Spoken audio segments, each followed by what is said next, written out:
Hello again. I am back. And this time, I am going to speak even more directly, because what I am about to share is going to hurt. But this pain is necessary. It is like pulling out a rotten tooth. You hurt once, so you do not have to hurt for the rest of your life. You are lying there, on that wide, empty bed. Your wife is right next to you, with her back turned. You hear the slow, steady rhythm of her breathing. You tell yourself, maybe she has fallen asleep. Maybe she really is exhausted. Maybe age has just cooled her down.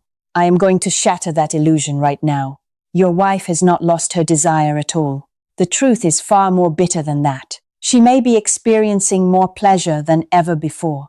The only thing is, you are no longer part of that equation. She has taken full ownership of the game. And you are just a spectator, sitting outside the theater. I know that line stings. I used to be one of those women. I have watched my own friends, American wives over 45. They told me everything during those afternoon coffee chats, when their husbands were not sitting beside them. Now, listen to me as I tell you about an enormous lie. Society tells her she has a hormonal imbalance. The doctor writes her a prescription for estrogen. The experts tell her she is just tired from taking care of the family. Sweet little lies. Sugar-coated lies. Every single one of them is missing the real point. A woman's biology does not simply pause at the age of 45. Her nervous system is still on fire every single night. The blood is still flowing. The hormones are still working. The brain is still hungry. But she has learned something. She has learned how to control that fire all by herself. She has turned pleasure into a personal experience. Perfect. No risk. No negotiation. No need to comfort anyone. No need to wait for anyone to be in the mood. She is no longer waiting for you to wake her up. Before I go any deeper, let me make one thing clear. I am not talking about toxic marriages. We are setting aside cases involving physical abuse. We are also setting aside serious clinical depression. We are talking about a different kind of marriage. The kind of marriage where there is still respect, where you still eat breakfast together, where you still go to Costco together every Sunday, but the physical connection has completely disappeared. Now, I am going to expose 4 pillars. The 4 pillars of pleasure separation. The first pillar, the orgasm gap. This is a brutal number. Brace yourself. A study published in the journal Archives of Sexual Behavior reveals this. Only 15% of women reach climax consistently when they are with a partner.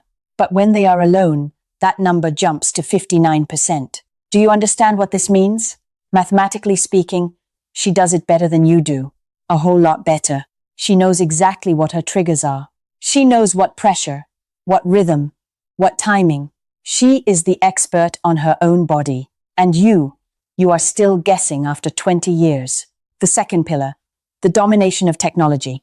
Modern intimate devices are no longer simple toys. They are advanced machines. They are products of engineers from places like the Massachusetts Institute of Technology and from neuroscience labs. The dual-wave technology of today reaches frequencies of 233 Hz. The male body cannot generate that frequency. It cannot. It is just not possible. This is not a question of skill. This is a question of physics. You cannot compete with a $200 device, which is roughly the same in any currency. A device that never gets tired, never rushes, never judges, never asks for anything in return. Machines deliver satisfaction without negotiation. That is the most terrifying part. The third pillar, the biological paradox. You think women over 40 just shut the lights off? You think age makes her less hungry? Wrong. Completely wrong. Research from the University of Texas at Austin has proven the exact opposite. Women between the ages of 27 and 45 experience a sharp spike in desire. Scientists call this the sexual peak. They fantasize about it more than younger women do. They think about intimacy more often. But here is the painful part. They choose to handle it independently, quietly, in the bathroom, in the bedroom, while you are away on a business trip, at lunchtime while you are sitting at the office. You have no idea. All you see is a cold wife in bed every night. The fourth pillar, the fortress of the mind. When she is with you, she has to face pressure about her appearance. Is her stomach still flat? Is her skin still tight? Should she turn off the lights? Pressure about expectations. Does he still find her attractive? Is he getting bored? Is he comparing her to someone else? When she is alone, all of that pressure disappears. She has absolute freedom. She builds her own scenario. Maybe it is an actor she likes. Maybe it is a stranger. Maybe it is a younger version of you, 20 years ago. A version that you have lost. Now, let us talk about brain science. There is a concept you absolutely have to understand. The prefrontal cortex. This is where the inner critic lives. That voice that constantly judges. That voice that constantly worries. That voice that prevents her from letting go. Dr. Emily Radite from Samphire Neuroscience has explained this. Climax temporarily silences the prefrontal cortex. It is like a mute button. It frees the mind from anxiety, from insecurity, from the never-ending to-do list. In that moment, the brain floods with two chemicals, dopamine and oxytocin. Dopamine delivers an intense feeling of reward. Oxytocin creates a deep sense of peace. Do you see what is so terrifying about this? She gets all of that without you, without your sweet words, without your presence, without your body. You have lost your position as the sole provider. You used to be the only door that led to that state. Now, that door has its own key, sitting inside the drawer of the nightstand. Why does this destroy a man's identity? Let me say this plainly. You define yourself as the giver. The American man is taught this from a very young age. You want to be the one who gives your wife pleasure. You want to be the reason she smiles after the lights go out. But when she can do all of it by herself, you lose your foundation. You feel suddenly redundant, useless, like an old television set that the family forgot to throw out. And here is the fatal mistake you are about to make. You start begging your wife to want you. You buy more flowers. You give more compliments. You scan her mood. You ask, "How about tonight, honey?" in a small, weak voice. Remember this. Desire cannot be begged for. The more you beg, the more your masculinity slips away. The more you flatter, the cheaper you become in her eyes. You are competing against her independence. And in this race, you are losing everything. Look at this harsh truth. I have watched good men collapse under this. Powerful chief executive officers out there, men who are decisive in the boardroom. They become little boys inside the bedroom. They tiptoe. They beg. They thank their wife for the rare night when she grants them access. That is not the man she fell in love with 20 years ago. And that is not the man she could ever desire today. So what is the solution? Stop. Right now, trying to change your wife. Stop counting how many times she rejects you. Stop keeping a mental ledger every night her back is turned. She does not owe you any pleasure. Marriage is not a sexual contract. The only solution is to take back ownership of your own life. Stop letting your emotional state depend on her reaction. You need to become a man with his own value, a value that no device on earth can ever touch. That is your life force. That is your true presence. That is spiritual connection.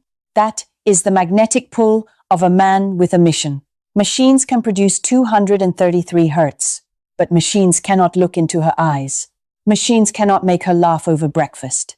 Machines cannot be a man she is proud to introduce to her friends. This is your playground. Get back on it. Now, I am going to give you 3 concrete steps to practice, starting this week. Step 1. Sexual mindfulness. Do not focus on the destination of intercourse. Do not walk into the bedroom with a goal in your head. She can sense it. Women always sense that invisible pressure. Be present in the non-sexual moments of touch. A hand placed on her back as you walk past her in the kitchen. A 5-second hug with no agenda attached. A kiss on the forehead before you leave the house. Observe your feelings without judgment. This reduces pressure on both of you. It rebuilds the connection. It tells her, you are not some starving man waiting for a handout. Step 2. Build emotional self-sufficiency. Invest in 3 things: health, career, passion. Get to the gym 3 times a week, not to look like a 20-year-old, but to have the testosterone of a man who is alive. Push your career to a new level. The age of 50 is the income peak for the American man. Do not waste it. Have a passion. Fishing, motorcycles, investing, woodworking, anything that makes you lose track of time. A busy man always has magnetism. A man with a mission makes a woman curious. Do not sit waiting at the bedroom door every night. That is the position of a dog, not the position of a husband. Step 3. Rebuild her curiosity. Use intimate gestures, but keep them safe. Short, not lingering, with no expectations attached. Let her see that you are an option, not a man starving for his needs. Talk to other women at a party in a polite, gentlemanly way. Let her see that you still have social value as a man. Create the kind of energy that makes her crave you. This energy does not come from your words. It comes from the way you stand, the way you look, the way you say no, the way you walk with your shoulders pulled back. When she begins to see you differently, something strange will happen. She will start looking at you a little longer. She will start touching your hand when you talk. She will start to wonder, who is this man exactly? That is the moment you have won, not because she has changed, but because you have changed. Let me repeat the most important thing. Do not let the silence in the bedroom define your worth. You are not a walking set of body parts. You are a complete man. You have a history. You have dreams. You have value. You deserve a more brilliant life, a life that is not dictated by whether or not your wife rolls over to face you tonight. If this video resonated with you, hit subscribe. Join our community, the place where American men over 45 are taking back their true backbone. I will see you in the deeper analyses to come. Now, before you turn this video off, I want you to think. Tonight, when you walk back into that bedroom, when she turns her back to you again, when that familiar silence covers the room one more time, what will you choose? Will you choose to be a victim of that situation for one more night? Or will you choose to become the master of your own life, starting tomorrow morning?